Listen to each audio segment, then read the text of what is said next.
(2020년) 우리 교회에 주신 하나님의 말씀이 뭐라고 했습니까? 다 같이 해보겠습니다. 시작! 아멘. 좋은 걸 많이 보시기 바랍니다. 아름다운 것을 많이 보면 볼수록 그 사람의 얼굴에 밝음이 있습니다. 또 좋은 걸 보면 본 것만큼 또 다른 사람들에게 그 좋은 것들을 보여주고 싶은 것이 우리의 마음이라 생각되어집니다. 저는 2020년 우리 교회 가운데 예배 드릴 때마다 하나님의 놀라운 아름다움을 보고 그 감격과 기쁨이 너무 좋아 가는 곳마다 그 아름다움을 선포하고 전파할 수 있는 귀한 은혜가 우리 교회 이 강단에서부터 시작되어 우리 성도들의 모든 삶 가운데 흘러가기를 주님의 이름으로 축원합니다. 예배를 준비하고 설교를 준비하면서 제게는 그러한 꿈과 기대가 더욱더 커졌습니다. 하나님 그렇게 일하실 줄 믿습니다. 세상에 많은 아름다움, 그 아름다움보다 더 귀한 아름다움, 그것이 바로 우리 예수님께서 또 우리 하나님께서 만들어주신 우리의 모습, 또 이 예배를 통한 아름다움인 줄 믿습니다. 우리는 어떻게 생각하십니까? 우리의 머리와 생각 속에 가지고 있는 내가 생각한 아름다움은 무엇이 있습니까? 저는 아름다움 하면 바다 같은 저희 아내가 가장 먼저 생각이 납니다. 빼먹을 뻔했네요. 저희 아내가 가장 아름답기 때문에 저는 저희 아내가 제일 먼저 생각나고 바다가 생각이 납니다. 오늘 좀 수습하기 힘들어질 수도 있겠는데 저는 그 바다에 가는 걸 참 좋아합니다. 제가 생각할 때 아름다움 하면 저는 항상 늘 바다를 떠올립니다. 그 바다를 보면서 하나님 만드신 놀라운 자연을 보면서 저는 그것을 보면서 제 안에 영적인 것들을 이렇게 새롭게 하는 때가 참 많았습니다. 물론 여기 와서는 바다라고 추천받아서 갔더니 동해바다 같은 바다 추천해주세요 그랬더니 예전에 있던 교회에서 한 청년이 목사님 있어요 그러길래 어디야 그랬더니 잉글리시 베이를 가라는 거예요. 갔다가 많이 실망해서 다시는 안 갑니다. 다시는 안 가는데 어찌되었든 저는 바다를 참 아름답다라고 생각을 합니다. 성도님들은 어떠십니까? 사람마다 아름다움의 기준은 다 다르죠. 저는 바다가 아름답지만 어떤 분은 산이 아름다우실 수 있고 또 어떤 분은 어떤 자연환경이 아니라 내가 생각한 어떤 형상들이 또 아름답다라고 여길 수 있다라는 것이죠. 그런데 사실 우리가 살면서 이 아름다움에 대해서 너무 많이 놓치고 살아가고 있다는 것이죠. 특별히 삶이 고되고 힘들다 보면 삶이 아름답다라고 이야기하는 사람들 찾기는 생각보다 쉽지 않습니다. 제가 최근에 많은 분들을 이렇게 만나고 상담을 하고 이야기하면서 힘들어하시는 모습들을 보며 이렇게 여쭤보면 삶의 아름다운 부분? 삶의 아름다움? 뭐 이런 부분에 대해서는 상상조차 생각조차 해보지 않았다 라고 얘기하는 분들을 어렵지 않게 보게 됩니다. 맞죠? 사는 것도 정신없고 먹고 살기도 힘든데 무슨 아름다움, 그런 아름다움을 내가 볼 여유가 있나? 그런 것을 생각할 여유가 있나? 우리는 그런 생각을 할 수도 있습니다. 어떤 분은 이렇게 얘기합니다. 아름다움은 그냥 됐고 그냥 이 문제들만, 이 어려움들만 좀 해결되면 그냥 그것만도 저는 감사합니다. 이렇게 얘기들을 하시지요. 맞습니다. 그 말 틀리지 않습니다. 지금 내 눈앞에 당장 닥쳐있는 어려운 문제들이 있는데 뭐가 아름답습니까? 무슨 아름다운 것들을 내가 볼 수 있겠습니까? 오늘 본문의 시편 27편입니다. 이 시편의 저자인 다윗도 바로 그러한 부분들과 상황 속에 놓여 있었습니다. 이 시편 27편에 그 히브리어에 나오는 그 표제어를 보면 비탄조의 시라고 나옵니다. 비탄조의 시. 쉽게 말씀드리면 몹시 슬퍼하며 탄식한다는 의미를 가진 시예요. 뭔가 우울하고 힘들고 괴로움 속에 있던 다윗이 이 시편을 기록했다라는 것입니다. 그 다윗은 뭐라고 이야기하고 있냐면 2절부터 있는 말씀을 보면 악인들이 내 살을 먹으려고 다가오고 나의 대적자들, 나의 원수들, 저 악한 자들이 다윗을 죽이려 달려든다라고 얘기합니다. 또 군대가 다윗을 진치고 그들의 주변에 둘러싸여 있어서 애워싸고 있고 전쟁이 일어나 자신을 치려한다라고 얘기하고 있습니다. 10절에는요 부모도 자신을 버리고 12절에는요 위증자와 악을 토하는 자가 일어나 자기를 치려하고 있다라고 얘기하고 있습니다. 이런 상황에 놓이고 싶으신 분은 아무도 없을 것입니다. 그러나 우리의 삶의 이런 상황들은 사실 지난 2019년만을 돌아보아도 없진 않았다라는 것입니다. 정도의 차이는 있겠지만 누구나 내게 왜 이런 고난과 시련과 아픔이 있었지, 왜 이런 일을 때문에 내가 힘들어해야 되지, 관계의 문제, 환경의 문제, 가정의 문제, 재정의 문제, 여러 가지 많은 문제들로 인하여 우리는 이러한 상황에 놓여 있었을 때가 있었습니다. 그럼 올해는요? 2019년에 그런 일이 있었다면 올해는 어떻겠습니까? 올해는 이런 일이 없기를 소망합니다. 그냥 그러려니 하고 받아들이시려고 하시는 겁니까? 올해는 이런 일이 없기를 소망합니다. 그렇게 됐으면 좋겠습니다. 아무 염려 걱정하지 않고 그냥 평강한 삶 가운데 살았으면 좋겠다는 생각. 저도 그런 마음을 갖고 기도를 했습니다. 그런데 하나님이 제게 주신 마음은 과연 그게 평안이냐? 과연 그게 너의 길이냐? 과연 그래야 진웅아 네가 하나님의 아름다움을 볼 수 있겠느냐라는 거죠. 다윗의 인생을 돌아보면 나이 13살쯤에 머리에 기름을 부어 이스라엘 왕이 되리라 하나님께서 약속하셨잖아요. 그럼 약속한 그 순간부터 다윗의 인생을 어찌 보면 그냥 쫙 고속도로가 뚫린 인생이었을지 모릅니다. 그러나 그의 인생이 어떻죠? 그가 왜 비탄주의 시를 부를 수밖에 없었는지 우리들은 잘 아실 겁니다. 다윗은 그때 사무엘이 기름 부은 그 일 때문에 너무나도 어렵고 힘든 시간들을 굉장히 오랫동안 보내게 됩니다. 다윗은 그런 마음 속에서 이 시를 과연 지었을까요? 그래서 이 시의 표제어는 비탄주의 시라는 이야기를 가지고 있을까요? 그러나 이 시는요, 우울하고 암울한 상황을 말하기 위해서 지은 시가 아니라는 거예요. 제목은 비탄주의 시, 우울하고 힘들 때 부르던 시라고 있지만 다윗이 말하고 싶은 것은 그런 슬프고 고통스러운 상황이 아니라 그 상황을 능히 이겨낼 수 있는 한 가지의 중요한 포인트가 있다는 것을 본문을 통해 선포하고 있습니다. 저는 그것을 오늘 성도님들과 나누고 싶은 것입니다. 제가 분명히 말씀드리지만 2020년 우리 삶에 여전히 어려움이 있을 것입니다. 여전히 견디기 싫은 일들을 부딪히게 될 수도 있을 것입니다. 아니, 이전까지 경험해보지 못했던 힘들고 아픈 일들이 우리 삶에 있을 수도 있습니다. 그러나 우리가 오늘 그리고 올해 우리에게 주신 하나님의 아름다움을 바라보신다면 그 문제들이 아무리 크고 강할지라도 능히 이길 힘 역시 주실 줄 믿습니다. 그래서 우리는 하나님의 아름다움을 보아야 합니다. 다윗은 어두운 상황 속에 있지만 우울하게 넘어지지 않습니다. 오히려 담대합니다. 그가 말하는 담대함, 어떻게 이렇게 담대할 수 있을까? 그가 이야기하는 이 27편 1절에서 보면 그 이야기를 저희들이 볼 수 있습니다.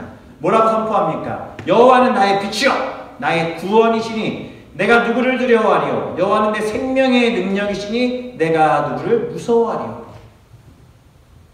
여호와는 나의 빛이라고 고백합니다. 구약성경에서 하나님은 나의 빛이라고 선포된 장면, 하나님은 나의 빛이십니다. 이 장면은요, 구약성경 전체를 통틀어 명확하게 명시된 것은 시편 27편이 유일합니다. 다윗이 여기에서는, 아니 구약 전체에서 어떤 한 피조물인 인간이 여호와 하나님은 나의 빛이다 라고 선포한 자리는 시편 27편만이 유일합니다. 다윗은 가장 놀라운 그 말씀을 선포하고 있습니다. 그분은 나의 빛이다. 그분은 나의 구원이시다. 빛은 무엇입니까? 어둠을 몰아냅니다. 주님께서 원수를 물리쳐 주신다고 선포하고 있습니다. 사실 우리 안에 있는 어둠과 공포는 무엇입니까? 그것은 모든 어둠의 그림자입니다. 그리고 우리 자신 안에 가두어 놓도록 만들죠.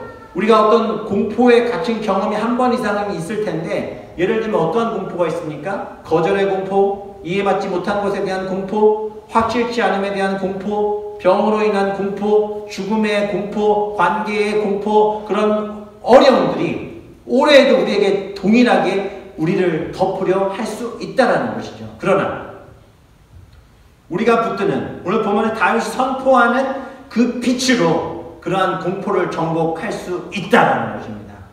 다윗의 선포처럼 여호와는 나의 빛이요 나의 구원이시니 라는 이 믿음의 선포가 우리 가운데 있어 모든 어둠을 이기시기를 주님의 이름으로 축원합니다. 이 시간 생각난 김에 한번 외쳐보시기 바랍니다. 마음속에서 하셔도 되고 소리내서 하셨습니다. 다 같이 해보겠습니다. 여호와는 나의 빛이요 나의 구원이시다. 이것이 우리의 인생을 바꾸어 놓는 굉장히 중요한 말씀입니다. 다윗은 이것을 알았기에 그의 주변에 살을 먹으려 달려드는 대적자들과 원수들이 있었지만 오히려 이 말씀의 선포 이후에 어떻게 고백을 합니까? 2절에 보면 악인들이 그렇게 왔지만 결국 실족하여 넘어졌다는 것입니다. 군대가 대적하여 진쳤지만 다윗이 뭐라고 합니까? 여전히 태어납니다. 전쟁이 나서 진을 치고 당장 모든 것들이 부서질 것 같은 전쟁의 공포가 눈앞에 있는데 다윗의 고백이 뭡니까? 여전히 태어나려다. 그리고 4절에서 이야기합니다. 내가 여호와께 바라는 한 가지 일, 그것을 구하리니 곧 내가 내 평생에 여호와의 집에 살면서 여호와의 아름다움을 바라보며 그의 성전에서 사모하는 그것입니다. 그의 마음이 그에게 다가오는 원수들이 실족하여 넘어지고 그의 마음이 군대가 대적하여 진쳐도 여전히 태어난 이유가 무엇이냐? 자신은 지금 전쟁이 일어나도 악인들이 내게 달려와도 그것과는 상관없이 내가 바라보고 있는 한 가지가 있고 나는 그 한 가지를 위해 내 평생을 드리며 그것이 나의 유일한 소망이며 기쁨이며 축복이다라고 선포하는 거예요. 그게 무엇입니까? 바로 내가 내 평생에 어디에 살면서 여호와의 집에 살면서 무엇을? 여호와의 아름다움을 바라보며 무엇을? 그의 성전에서 사모하는 것입니다. 전쟁 중인데 두려움과 공포가 막 다가오는데 다윗의 유일한 소망은 무엇이냐? 여호와의 집에서 예배하는 것이죠. 다윗의 인생의 목적이 정확하게 드러나는 구절이죠. 다윗이 그의 삶을 통해 그가 아무리 어렵고 힘든 상황이라도 능히 이길 수 있는 힘이 뭐다? 하나님을 예배할 때라는 거예요. 여호와의 집에 살면서 여호와의 아름다움을 바라보며 우리가 이 말씀을 보면 이 말은 성전에서 하나님의 영광을 바라보는구나 라고 생각할 수 있습니다. 그러나 좀 더 자세히 보면은요, 아름다움이라는 단어는 좋다라는 말에서 나와요. 좋다. 무엇이 좋냐? 시편 141편의 동일한 히브리어에서 이렇게 나옵니다. 내 말씀이 달무로 달다라고 얘기해요. 달다라는 말과 이거 좋다라는 말이 같은 언어입니다. 잠언 15장 26절과 16장 24절에서는 선한 말이라는 의미를 갖고 있어요. 좋다라는 것이 달대요. 좋다라는 것이 선한 말이라는 거예요. 다시 말씀드리면 다윗이 말하는 아름다움은 이 성전의 건물의 아름다움이 아니라 하나님의 말씀을 듣는 것, 그리고 그 말씀을 신뢰함으로 하나님의 영광을 바라보는 것, 그것이 자신에게 가장 달고 선하고 좋은 것이라고 말씀하고 있습니다. 사실 하나님은 말씀으로 세상을 창조하셨습니다. 그리고 우리를 그분의 형상으로 창조하셨습니다. 그리고 우리를 향한 그 아름다운 사랑의 고백, 그 사랑의 고백이 어디에 담겨 있습니까? 바로 이 성경에 담겨 있다는 것이죠. 그리고 이 성경을 통해 우리에게 뭐라고 말씀하십니까? 우리를 사랑한다 말씀하고 계시다는 거예요. 이 성경은요, 해석만 하시면 너무너무 놀라운 의미가 담겨져 있습니다. 한 청년이 꿈에 그리던 이상형을 눈앞에 만났습니다. 첫눈에 반해버렸어요. 그 청년이 반해버리자마자 세상 주변에 보이는 것은 아무것도 필요 없게 됐습니다. 오직 그 청년의 목적은 딱 하나예요. 뭘까요? 내가 첫눈에 반해버린 그 여성을 사랑해야 해. 저 여성도 나를 사랑했으면 좋겠다. 그 마음만 가지고 있는 거예요. 그래서 저 여성이 나를 사랑했으면 좋겠다라는 마음에 짝사랑을 시작하고 막 설레는 가운데 있었어요. 근데 어느 날 우연히 내가 사랑했던 그 여인이 앉아있던 자리에 노트를 놓고 간 거예요. 너무 이야기 전개가 뻔합니까? 그냥 들으세요, 편하게. 노트를 놓고 간 거예요. 항상 그 여인을 지켜봤던 남자였기 때문에 그게 누구 건지 알아요, 몰라요? 알죠. 가봤어요. 그래서 뻔스 생겼다. 이 노트를 누굴 주면 되겠다. 주면서 나랑 커피 한잔 합시다. 너무 유치한가? 뭐라 그래요, 요즘 애들은? 좋아요, 구독? 아니. 얘기할 수 있는 거리가 생긴 거예요. 아싸! 그래서 그걸 딱 들고 덜덜 떨면서 있었어요. 근데 사람이 그렇잖아요. 그런 거 보면 괜히 뭐 하고 싶어요? 그냥 주고 싶으세요? 내가 사랑하는 여인이 아껴 쓰는 공책인데? 그런데 안 봐야 되는데? 보면 안 돼? 티 안 나겠지? 살짝 열어봤어요. 그 안에 무슨 내용이 써 있는지 아십니까? 이 남자에 대한 마음이 기록되어져 있는 거예요.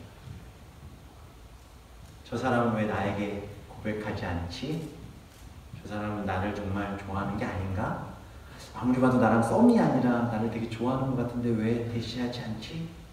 왜 나에게 사랑한다 말하지 않지? 아, 언제 얘기하려는 거야? 뭐 이런 내용들이 쭉 써 있는 걸 본 거예요. 자, 이 상황에서 이 남자의 반응은 어떻겠습니까? 1번, 종이를 확 찢어버린다. 2번, 기절한다. 답 두 개예요. 1번 손 들어보세요. 이성규 집사님 1번이에요? 권사님이 그러셨어요? 그 자리에서 기절해버리죠. 몇 년을 짝사랑한 그 여인도 나를 사랑한다는 것을 어디서 봤어요? 그 연습장에서 보고요. 받았습니다.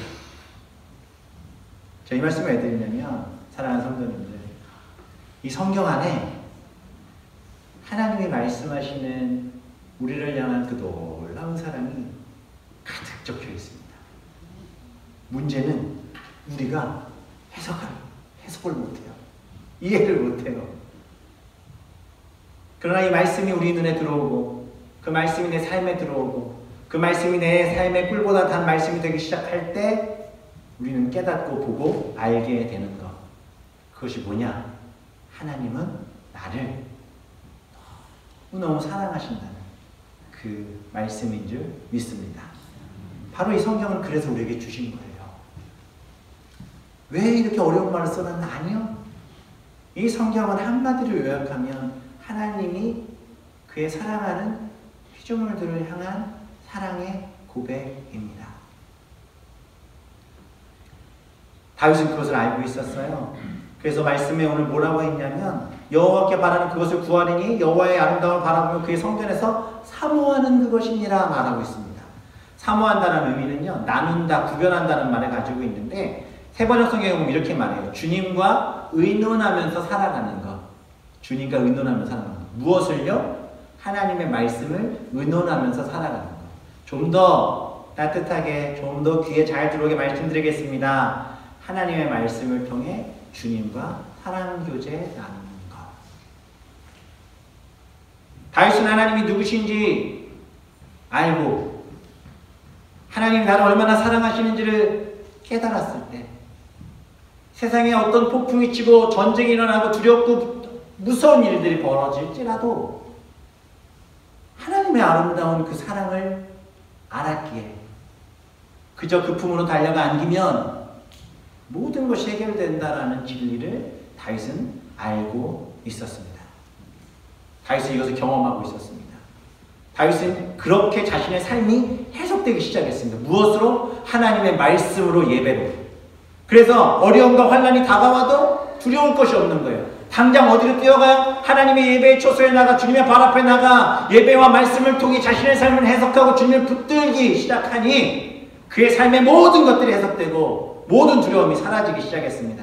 사랑하는 성도님들, 우리 삶의 어떠한 문제도 이 말씀으로, 예배로 해석되어지지 않는 것은 아무것도 없습니다. 따라서 주의 말씀을 사모하여 예배할 때 우리의 삶의 모든 것들이 해석되어지고 그것을 통해 주신 하나님의 은혜를 경험하게 될 줄 믿습니다.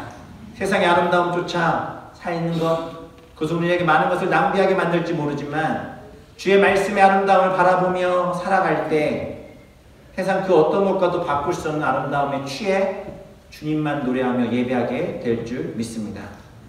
우리에게 주신 그 아름다움, 그것을 회복하는 우리 성도님들 되시길 소망합니다.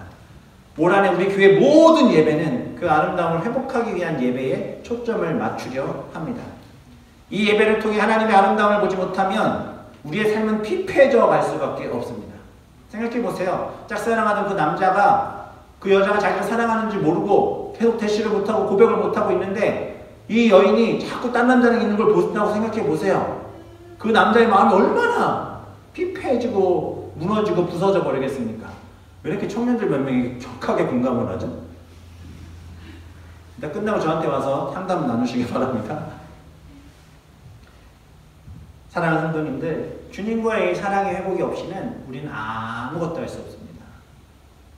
그러나 우리가 너무나도 정신없이 살아가며 그 하나님이 주신 그 아름다운 하나님의 말씀의 기쁨과 예배의 감격을 놓치고 살아가고 계시진 않습니까? 신학교를 졸업하고 사역을 하며 정신없이 달렸습니다. 정말 열심히 사역했습니다. 쉬는 날도 없이 사역했습니다. 필요한 모든 것을 익히기 시작했습니다. 작은 교회에 가서 있다 보니 제 손으로 해야 될 게 너무나도 많았습니다.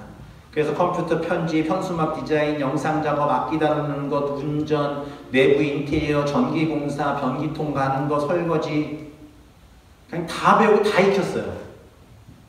현수막 만든다 그러면은 10,000원, 20,000원 아끼려고 디자인비 아끼려고 제가 밤을 새서 며칠 만들었고 영상 작업할 줄도 모르는데 막 다운받아서 어떻게든 배워서 막 그렇게 했어요. 정말 열심히 사역했습니다. 그런데 문제는요. 하나님의 일을 나는 열심히 하고 있다 생각했는데 삶이 계속 무너지는 거예요. 계속 무너지더니 걷잡을 수 없이 피폐해져 가기 시작했습니다. 원인이 뭐지? 교회에서 내가 이렇게 열심히 사역하는데 기쁨이 없었어요. 감사도 없었어요. 모든 것이 답답하고 힘들었습니다. 그때 하나님이 제 안에 질문하셨습니다. 진웅아, 힘들어? 네, 힘들어요. 괴롭고 힘드니? 네, 주님. 너무너무 괴롭고 힘들어요. 아무것도 하기 싫지? 네, 도망가고 싶어요. 아무것도 하기 싫어요. 주님이 제 안에 주신 마음이 뭔지 아세요? 그럼 하지 마. 네? 그리고 제 안에 주신 마음은 그냥 나랑 같이 있자. 나랑 같이 있자. 너 열심히 사역하고 최선을 다하는 게 나를 위한 것이라 생각하니? 아니야. 넌 너를 위해서만 살고 있고 너의 만족을 위해서만 살고 있고 그렇게 신앙생활하고 있진 않니? 제 삶을 돌아보니 예배가 없었습니다. 예배하지 않고 살고 있었습니다. 사실 부끄러운 고백이지만 교회에서 예배 제일 안 드리는 사람이 누군지 아십니까? 저는 이렇게 얘기하면 다 자기라고 할 줄 알았어요. 이렇게 뚜어지게 쳐다보고 계시네요. 목회자입니다. 교회에서 제일 예배 안 드리고 말씀 안 보고 기도한다는 것이 목회자입니다. 그 결과가 지금 한국교회이고 그 결과가 이 땅에 있는 많은 교회들의 현실입니다. 머리에 든 것은 많고 말하고 싶은 것은 많고 사역에 대한 많은 툴들과 방법들은 익혔지만 사역자들이 예배하지 않고 있습니다. 그렇게 제 삶에도 예배가 없었습니다. 그러니 다 답답하고 힘들고 괴롭고 지치고 하나님의 아름다움을 바라보지 못하니 제 눈에 보이는 것은 다 밉고 싫고 괴롭게 하는 것으로만 보였습니다. 그래서 그때 이러다 내가 죽겠구나 싶었습니다. 그래서 다 내려놓기 시작했습니다. 그리고 하나님 앞에 예배드리기 시작했습니다. 하나님 앞에 회복을 구하며 울며 불며 매달리기 시작했습니다. 그때 하나님께서 제 삶의 많은 부분들을 소생케 하시고 깨끗게 하시고 회복시켜 나가셨습니다. 사랑하는 성도님들, 하나님께서 2020년 우리에게 원하는 것은 바로 이것입니다. 교회는 이 시간은 예배 드리는 것이 목적입니다. 2020년 우리 교회 모든 사역은 예배의 중심이고 그 예배를 위해 준비하는 말씀 공부와 연구와 묵상이 중요한 사역의 핵심이 될 줄 믿습니다. 다른 것은 그것과 방해되는 예배를 방해하고 하나님의 말씀 묵상하는 것을 방해되는 모든 것은 우리는 다 가지치기를 해야만 합니다. 그리고 예배에 집중하여 우리의 삶 가운데 있는 모든 것들이 하나님의 말씀의 능력으로 새롭게 되는 역사를 경험해야 될 줄 믿습니다. 시편 119편 18절에 이런 말씀이 있습니다. 내 눈을 열어 주의 율법에서 놀라운 것을 보게 하소서. 이 말씀 좀 더 쉽게 풀어드리면 하나님의 아름다움을 구하여라. 하나님의 말씀의 능력의 아름다움을 구하여라. 그 아름다움을 내게 깨닫게 해달라고 부르짖어라 라는 고백입니다. 우리의 삶이 하나님을 예배하고 주의 말씀을 보기 위해 몸부림칠 때 2020년 무너졌던 우리의 모든 예배의 단이 수축되어지고 새롭게 되어져 하나님이 이루시는 놀라운 예배로 가정과 내 삶과 내 주변의 모든 것들이 아름답게 바뀌게 될 줄 믿습니다.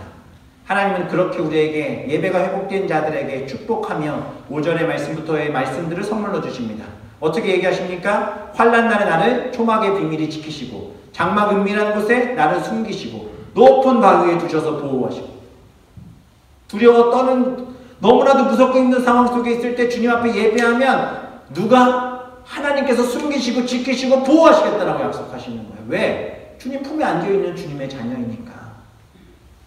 다윗이 머리를 원수들 위에 들리셔서 가장 높은 곳에 다니게 하시니 주의 장막에서 즐거운 제사를 드리고 노래하며 여호와를 찬송할 뿐이다. 난 하나님을 예배만 했을 뿐인데 그의 삶의 모든 것이 바뀌었다라고 이야기하고 있습니다. 이런 놀라운 고백이 계속 되니까 다윗이 7절 9절에 또 이렇게 얘기합니다. 7절 9절에서 소리내어 부르짖을 때 들으신다라는 거예요.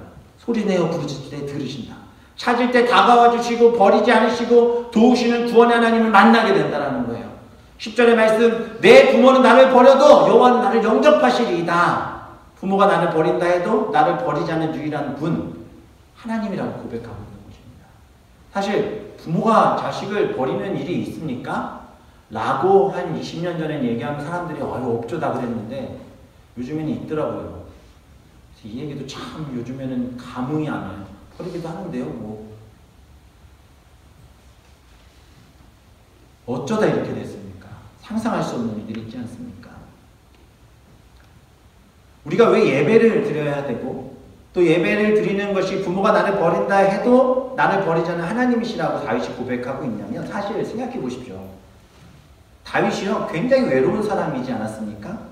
인정받지 못하는 막내로 태어났고 비범한 능력과 재주를 가졌지만 사울이라는 사람 때문에 쫓겨다니고 정말 절친한 요나단을 만났지만 함께할 수 없었고 목숨을 연명하기 위해 도망다니고 체면을 버려야 됐고 높지역의 제사장 가족들의 몰살당하는 일로 죄책감이 눌려야 됐고 사울왕이 3번의 공격을 피하기 위해 자신을 죽이려 했던 사람들 앞에서 힘을 질질 흘리며 미친 척했던 사람 결국 어떻게 유대의 왕이 됐는데 그걸로 원수들이 다 끝날 줄 알고 다 이제 내가 행복하게 살겠거니 했는데 무슨 일이 벌어집니까?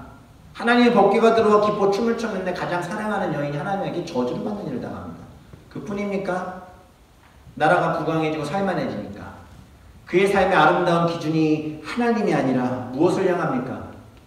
우리 아내 바세바. 그 결과 다윗은 완전히 무너져 버립니다. 그렇게 힘들고 외롭고 죄를 짓고 암울해 있을 때 사실 옆에 아무도 있어주지 않습니다. 다 나에게 손가락질합니다. 넌 죄인이야. 너 같은 놈은 살 필요가 없어 라고 얘기합니다. 부모가 나의 마음을 다 알아줄까요? 사실 부모에게도 우리의 있는 마음들과 아픔과 고통을 다 토해내지 못하는 것이 사실이지 않습니까? 아내가 그럼 나의 이야기를, 남편이 나의 이야기를 다 들어줍니까? 못 들어주죠. 다 말씀하고 사십니까? 내가 힘들고 고통스러운 거 다 이야기하면 다 100번 이해해주고 나를 품어주고 안아주고 나를 위로해주고 나의 편이 되어줍니까? 아니요. 다윗이 그것을 알았던 거예요. 아내도 부모도 자녀도 내 아픔과 고통을 다 토해냈을 때 그것을 받고 듣고 위로하고 품에 안아주는 분은 사람은 아무도 없다는 것을 알았어요. 그리고 돌이켜서 묵상하면 어떠한 마음이 듭니까? 그 모든 것들을 다 들어주실 수 있는 유일한 분이 누구라는 거예요? 하나님이심을 예배를 통해 배운 그 하나님이심을 다윗은 고백하고 있는 것이죠. 그래서 10절에서 고백하는 것이 무엇입니까? 내 부모는 나를 버렸으나 여호와는 나를 어떻게 한다? 영접하시리로다. 여기서 영접하시리라는 말은 뭐냐면 돌보다, 보호하다, 양육하다. 다시 말하면 부모가 자녀를 품에 안아 보호하다라는 것. 나를 영접하시리로다. 더 쉽게 말씀드릴게요. 아이고 내 새끼 왔구나. 그래서 하나님께서 우리를 그렇게 품에 안으신다라고 말씀하시는 거예요. 그 품 안에서 주님이 주신 선하심을 보게 될 줄 믿었도다 라고 고백하는 것이죠. 하나님의 일하심을 나는 보고 믿었도다. 그 14절의 고백입니다. 여호와를 기다리라는 거예요. 강하고 담대하며 여호와를 기다리라는 거예요. 무슨 이야기냐? 주님 품에 있다면 하나님의 때에 예배를 통해 부어주신 그 은혜로 말미암아 내 삶의 모든 문제들을 해결하시는 하나님의 영광을 볼 날이 반드시 올 거다라고 선포하고 있습니다. 사랑하는 성도님들, 우리 삶의 문제들, 아픔들, 상처들 주님의 십자가 그늘 아래에 내려놓고 주님의 품 안에 토해내시고 고백하셔서 나의 완전한 위로자 되신 그분 앞에 예배함으로 우리의 모든 삶이 넘치는 풍성함으로 회복되어지기를 주님의 이름으로 축원합니다. 그렇게 주의 놀라운 아름다움을 바라보며 그 아름다운 고백과 그 예배를 통해 내게 준 그 위로를 우리 삶에 흘려보내게 하셔서 하나님 기뻐하시는 아름다운 일들이 이 밴쿠버 만나교회 가운데 2020년에 계속되어지시기를 주님의 이름으로 축원합니다.